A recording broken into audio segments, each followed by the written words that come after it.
Manithathe elithuba ndizazise. Igama lam ndinguAvuyile, intombi yakwaJolo. Siyanamkela kwinkqubo yethu ethi amasiko nezithethe. Sincokola ngesintu. Bota Mzonsundu lo nguJola umphangomo uqengeba inkomo sibomvu uthole lomthwakazi uHaji negama lam ke libe lindivumela ukuba ndilimpondomise ndinguMajola Iranda Amako. Amasiko nezithethe. Saba ngabelungu kusenina Mzonsundu. Yizani sinqweme zekuthi qwenge. Naba abantwana bethu bejikilela amasiko abo sijongile. Iqhawuke phi na imbeleko mzikaphandle? Ingaba siyavuma ukuba ukufa kusembizeni? Abakhuliswa sithi na sibaguqule bafane noondlebe ezikhanyilanga? Ayisithi na abathi kubo inkcubeko nempucuko kukusikhupha ngempumlo ucondobe uxelomedem? Singabanyola na sibakhombe ngomnwe sithi ngabo abazenze unompucuko? Khawukhangele, nantso intombi emnyama iziqhayisa igaxele ilokhwe emhlophe kuba kaloku iyatshata. Wakhe amaxhaka umyeni ecaleni uzingca ngeblack tie. Wayedibana nayo phi? Zayaphi na imini ezimnandi zemidudu sibhiyoza sonwabile ngesintu singabantu? Khumbula. Njengoba nibona ke Mzonsundu, sihleli sobabini nomuntu wasekhaya. Undwendwe lwethu lona lulapha emnxebeni. Niyayazi kaloku ndanditshilo izinto ngalamaxesha zenziwa ngezinto zesimanje manje zibizwa kanjalo le. Ayike mandicele ke undwendwe lwethu utata uDikela azazise ukuba ungutata ubani ofumaneka phi. Molo tata. Molo nda. Unjani tata? Ndiyaphila khonto, ndiyabulela kunjani kuni? Hayi siyaphila nathi tata, inkosi akhonto.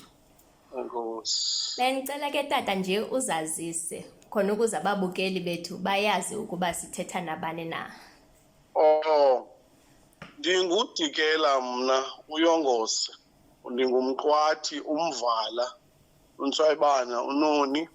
NdingowakwaSam ke ngokuhlala ndiseBhayi. Camako Dikela. Amako tata. Ayike masingene emxholweni ke tata, ndiyathemba ukuthi ababukeli bavile uba sithetha notata uDikela. Amako.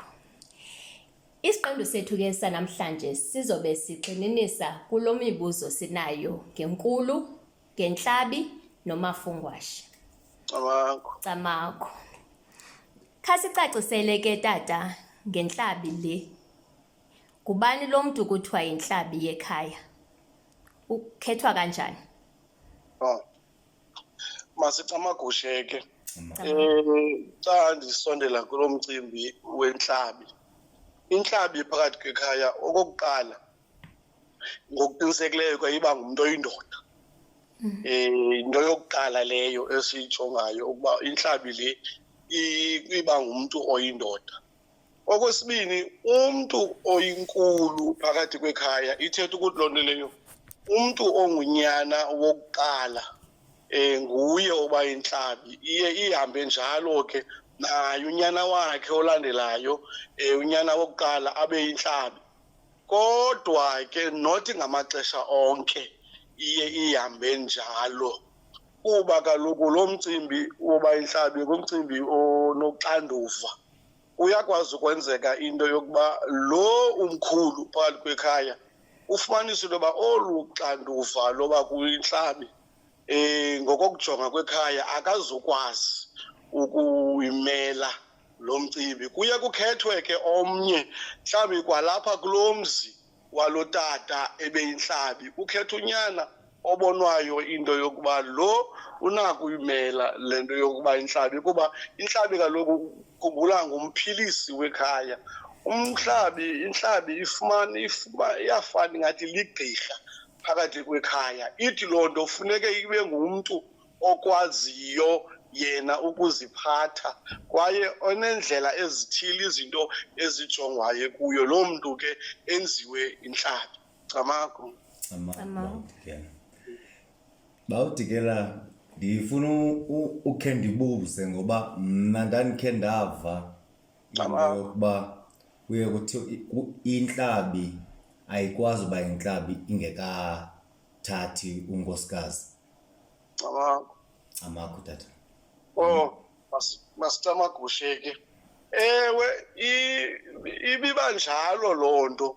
Kuthiwe umuntu uzawuthathwa inkosikazi kodwa ngenxeni ke yemeko esiphila phantsi kwazo intlabi iyakwazi ukuba ngumntu ngeli xesha ikhethwa ngayo ukuba uthi kanti ngumntu ongenayo inkosikazi kodwa ikhuthazwe into yokubana mayithathe unkosikazi. Intlabi le iyakhuthazwa loo nto kodwa ke ngamanye amaxesha iyakwazi uthathwa xa inguloo mntu ubonwayo ukuba ufanelekile unazo iimpawu zokukhokhela umzi athathwe ngoku engenankosikazi kodwa ikhuthazwa loo nto ukuba makathathe inkosikazi. Camagu tata. Mandisole ndiphinde ndigqithele tatam man. Bakhona ngamanye amaxesha ndifuna uyibuza uba sube iyinto elungileyo okanye engalunganga iye ibe khona ngamanye amaxesha ukuba masithi sisebuhlanti nantsi inkomo ayikhali kungene mhlawumbi kungene oodabawo okanye oodabawo bekhaya bebhinqile nabo bahlabe. Ngamanye amaxesha ikhona ke indawo ndandikhe ndaya kuyo but yaphela ikhala kumntu ongumama. Camagu tata ilungile okanye ayilunganga na? Hayi into engenzekiyo leyo ukuba unganikwa umuntu obhinqileyo umkhonto ahlabe.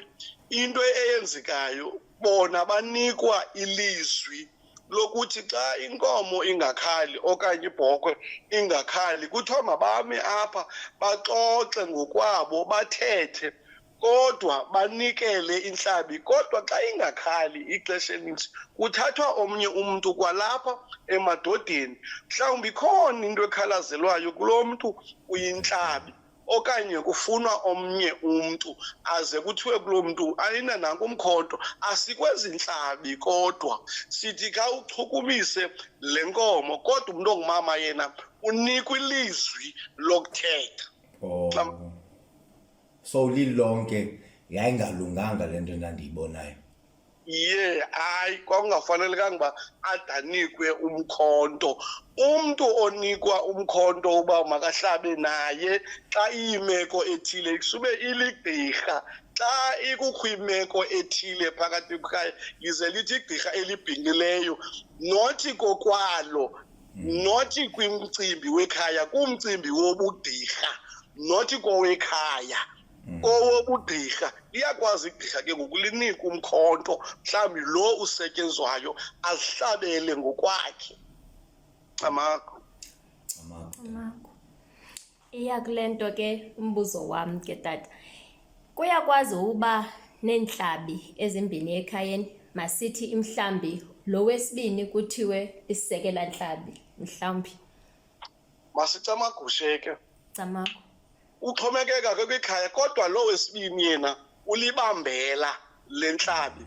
Mandithi mhlawumbi apha ekhayeni nentlabi engahlali apha engekhoyo mhlawumbi mhlawumbi njengoba nisebhayithi na mhlawumbi intlabi yethu ekhaya iseRhawutini uze ikhaya okanye kufuneke kukhulule laa mntu athi makubekwe omnye umntu kuze kuthi xa kukho into ezincinci imisebenzi efana neebhokhwe ndingade ndisuke ngapha ndizokwenza umsebenzi ofana nalo okanye xa intlabi yekhaya kufumanisa uba seyingumntu omkhulu kakhulu ize ithi ngoku isaphila ibeke omnye umntu ozawuthi ancedisane nalo ukwenzela uba ze ithi xa iphelelwe ngamandla okanye ingasekho kube sekusaziwa uba ubani yintlabi kwaye ebesekuqale lo msebenzi intlabi yekhaya isekhona. Ngiyavakala. Andiphinde ndingene ke tatam Ndifuna ubuza apha kule ebambela. Ibambela liba nalo ixesha elithile elinikwa lona okanye iyakwazi uba libambela until mhlawumbi sithi loo 10 years or so. Umuntu olibambela lentlabi uba ibambela kude kungabikho lo uyintlabi okanye kude kuphela amandla okusebenza kulo uyintlabi. Uba lo uyintlabi usenamandla okusebenza usafumaneka azikwazi izide zimiselwe le isasebenza isenamandla okusebenza. Ithi loo nto leyo noma uyawuphila i-20 years lo uhlala ke ngoku ejonge ukuba uzawubambela lo xa kukho ingxaki. Amakho tata iyavakala. Ukhona ke tata umuntu ebekhe wandibuza Amakho. ndazama uphendula kodwa ndiqonda mandiphinde ndiyibuze nalapha kuwo. Uthe umntana wentombi uyakwazi uba yintlabi. Amakho. Kukho amakhaya enemeko ezingafaniyo. Kwamanye amakhaya kuyanqaba mhlawumbi kubekho abantu fansi bapha ebantwini abangamadoda uninzi labo ngabantwana bentombi.